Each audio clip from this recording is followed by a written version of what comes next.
It's Sunday, August 19, 2007, and it's 9:09 p.m. Last week, Hossein Derakhshan's blog, one of the most popular blogs in the Iranian community, was brought down by his hosting company. Last week, also, Pearl Jam, their concert was censored by AT&T on their webcast.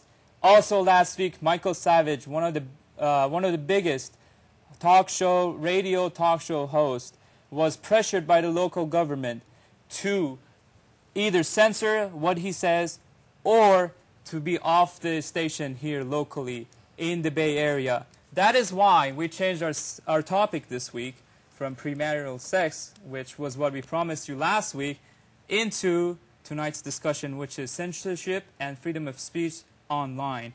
So I'm going to start introducing everybody. We're going to start the discussion, go from there. We have Adi, one of our teammates. He's joining us today for the discussion, the hot debate we're going to have. We have Mahvash, co-host you all know about. And we have Nima Milaninia, who is a big-time blogger online. His blog, IranianTruth.com, he's an editor of IranianTruth.com, which is probably one of the most popular English blogs in the Iranian community. So what I'm going to do is I'm going to start with Nima. I'm going to have him tell this story of Hossein Derakhshan, which is also known as Hodor, and why his website was brought down and what happened. Go ahead, Nima. I'm kind of happy we're talking about blogging and not premarital sex for once, because we actually get to talk about an issue which probably does affect all Iranians, and that's blogging, because blogging has become one of the foremost sources of information amongst Iranians, both in Iran as well as for media outlets outside of Iran. And the pioneer of blogging is Hossein. And the fact of the matter is that last week, about a week and a half ago, Hossein's blog got shut down by his hosting company, hostingmatters.com, because someone alleged a suit for defamation against Hossein. Another Iranian academic by the name of Aghay Khalaji, who works for the Washington Institute of Near East Policy, threatened Hossein with defamation and then sent the threat to his hosting company, hostingmatters.com. Hostingmatters.com decided to shut down Hossein's blog, not on the basis that defamation had actually occurred, but strictly under the basis that they didn't want to deal with the threats. They didn't want to spend man time and hours basically dealing with the Washington Institute's lawyers, and therefore shut down the most popular Iranian blog and the pioneer of Iranian blogs from posting on their hosting site again. All right, so here's what I want to open up with. Why do you guys think this is important? Because for myself, I think it's not really a matter of why Hossein, in particular as a blogger, it doesn't matter if he's the biggest blogger in the world or not. But it's not him personally that was brought down. It's what can bring you down. I mean, if just by writing something online, you can be threatened and you can get the consequences of a legal action. What is there online to do? I'm going to switch to Farsi. حالا basically سوالت اینه که با چه کی رو اگه تارگت بکنی یا چی رو تارگت بکنی توی بلاگت میتونی لاسوت میتونه برات درست بشه. درسته؟ اصلا هست همچین چیزی یا نه؟ اصلا مثلا قانون به اصطلاح بلاک کردن قانون داره روی اینترنت. نمیدونم بری بشین نظرهای خودتو بدی یا بری هرچ بخوای به در و دیوار فوش بدی، مثلا قانون داره. چی میشه؟ خب خیلی سوالا اینجا سوال برای خود منم سوال است که از لحاظ اینکه مثلا ما همه میگیم freedom of speech اونجا هستش. مثلا از نظر من اگر مثلا هستی داره از آمریکا سرویس میده، آیا با هستی که داره مثلا از نمیدونم مصر یا سودان داره سرویس میده، اون با هم دیگه فرق میکنه قانوناشون؟ اینا خب خیلی سوال هستش دیگه. اینا برای خود من شخصا اگه بخوام بلاگ میکنم سوال هستش که چجوری این قانون ها ریگولیت میشه، یا مثلا اگر وبسایت حسین داون شده بر اساس کدوم قانون بوده، اصلا قانونی بوده یا just it was a personal matter and the host company just did it because they didn't want to, as you said, deal with him, or spend the money. Well, I want to ask you a question. Why do you think this matters? I'm glad you asked me that question, and I'm going to be direct and honest with you guys. I really don't think it matters. I don't think this is a freedom of speech issue. I don't think this is a witch hunt or a persecution or anything like that. I think this is a guy that, chose to personally insult and attack somebody on his blog, hosting company, and said, we don't want you doing that. Please take it down. He didn't, so they took down his website. I mean, this isn't something new that, all of a sudden people are getting websites taken down or blogs taken down. This happens every day because people either, post things that are not supposed to be, I don't want to say not supposed to be posted, but that the hosting company doesn't agree with. And the hosting company, at the end of the day, is the people that own, the servers, they own the infrastructure that's putting it up. And if there are guidelines that say you can't do this and you enter into agreement with that hosting company anyway, then you got to abide by those guidelines. This isn't like, Iran, where they're filtering everything that comes in and blocking this and that. If that was the case, I would be right there behind you guys arguing this is freedom of speech, this is violating his right, but it's not. He's posting things up there that under his agreement don't belong up there, and this is a business decision on the hosting company's end. They're threatening lawsuits against the hosting company. This guy's paying $14.95 a month or whatever. That's a business decision. That's thousands of dollars in lawyer fees versus taking this guy off. If I can, I have two comments. One, I agree with you to the extent that it's not a freedom of speech issue. The U.S. Constitution doesn't apply to private actors. It only applies to state agencies. And to that extent, a private hosting company doesn't fall under the rubric of the First Amendment. That's true. But this is a big deal for us Iranians because this is the biggest Iranian blogger. This is the person who basically founded thousands, if not hundreds of thousands of Iranian blogs inside and outside of Iran. And statistics have shown that Iranians in Iran, and in fact news agencies outside of Iran, like NPR, like BBC News, like the New York Times, like CNN, like the Washington Post, depend upon Iranian bloggers for sources of information. And I agree with you on that, and I'm not trying to take away what he has done and what he continues to do.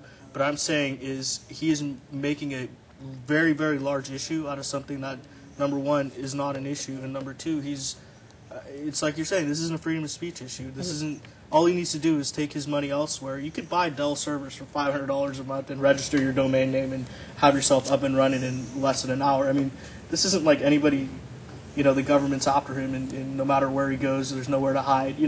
All this guy has to do is call up another hosting company. That's it. That's it. جواب عادی رو میخوام بدم که چرا این مسئله اصلا why we are like jumping and up and down که چرا این اتفاق اصلا افتاده، چرا برای ما مهمه.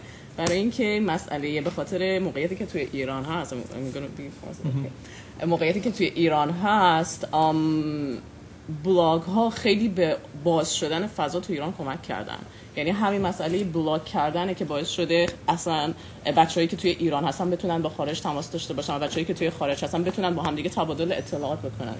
Okay, so they can exchange information basically online without because there's so much restriction for people coming from Iran, leaving the country, that this is the basically, if not the only way, one of the most important ways to communicate between outside and Iran and inside Iran.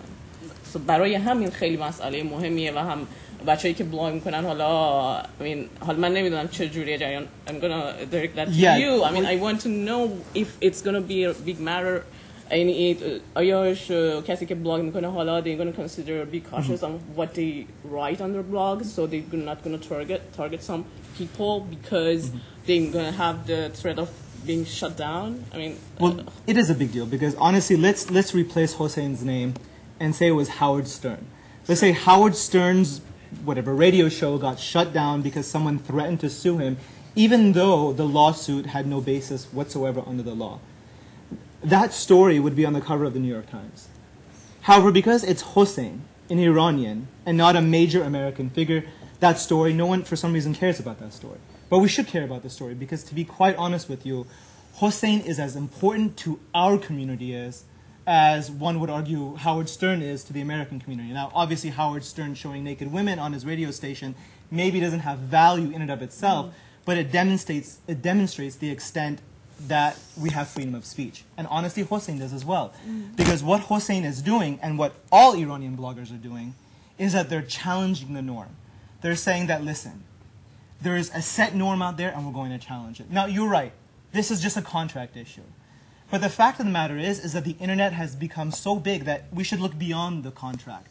We should balance the rights of ourselves to have a forum to say what we want, when we want to say it, and about the topics in which we want to talk about, against the private interests of different hosting companies. And for me, that balance is easy. The balance goes toward speech and not toward economics. See, I think there's a bigger picture here, and that is, you know, if we're talking about us being Iranian Americans, us being the Iranian community living here, wherever we're living, right? We should care about this because if you look at the bigger picture, you know, as a community, culturally, we don't have much tolerance. خب و اشکالش اینه که ما وقتی که خودمونو میخوایم دنبال مثلا برای خودمون، برای چه اینجا چه تو کشور خودمون میخوایم دنبال مثلا به اصطلاح صلح و دموکراسی اینا باشیم، نمیتونیم فقط اینجوری میدونی پاسیو هر چیزی که مثلا اتفاقی میفته دور برامون بگیم که آقا به ما چه ربطی داره، حالا چه اهمیتی داره و اینا، بعدش فردا بیام بگیم نه آقا فلان باید ما اینجوری باشیم، ایرانی‌ها باید اینجوری بکنن، اون کارو بکنن، دنیا رو فتح کنن. این حرفا نمیشه زد. بنابراین there's a bigger picture here. This people like Hossein are the reason that this tolerance little by little will get built up, because they're the ones who expose the opposite side to a different kind of view that they may never have heard before, or they may never have seen something from that specific angle.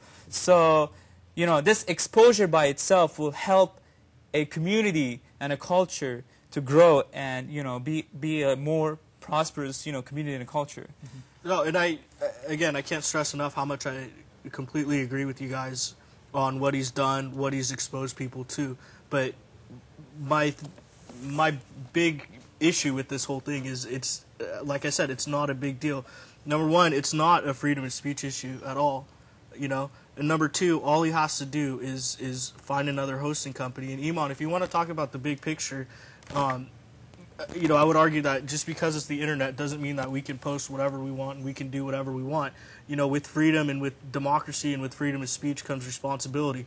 At the point when you start calling people names, at the point where you start hurting people, at the point where you start tarnishing people's reputations, things like that, you know, that's abusive of that's abusing your freedom of speech to abuse other people. And you know, it's not just we live in America, free reign, you know, democracy. But why does a hosting company has to shut somebody down because of that? Because they're getting threatened with a lawsuit. Yeah, but there's no basis to the lawsuit. It doesn't matter. Listen, if you threaten me with a lawsuit, I'm going to have to go out and pay thousands of dollars in lawyers' fees, whether or not you have a basis or not, just to get that case thrown out or whatever. So, which means freedom of speech is pretty much baseless. It is baseless. No, freedom of speech isn't baseless. I mean, no, under your analysis, it is baseless. No, it is. And how many times do you see this in the United States? People suing each other for absolutely no reason. I mean, that's abuse, and that's exactly my point. Is he can't use his freedom of speech to go out and call people names and whatever he's been doing. You know, that's. No, I agree with you. Honestly, if it was defamation, if he stated a fact which was completely wrong, he knew it was wrong, and it defamed the person, then Hossein ought to be sued. The hosting company never sued Hossein.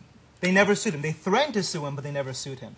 Rather, they put pressure upon the hosting company itself. I'm sorry, the hosting company didn't threaten to sue him. Mehdi Khalaji never sued him.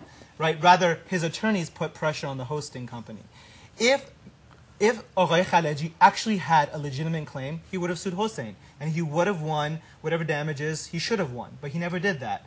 And exactly, and at the point where he brings the hosting company into it instead of directly, you know, suing Hoda or whoever he has the issue with, at the point he brings that hosting company, and then they need to, you know, they're making legal and business decisions that they feel are in the best interest of their company. It has nothing to do with this content, because if it did, I've read some of his stuff. It would have been pulled down a long time ago if they were worried about their content. You know, it's strictly on their part a business decision, and it sucks that, you know, they chose to, instead of settling it between each other, bring the hosting company into it. That's, you know, that sucks and for everybody, but that happened. But so. Then let's look at the consequences. I'm sorry, just really quickly, but let's imagine someone writes an article about George Bush as a homosexual.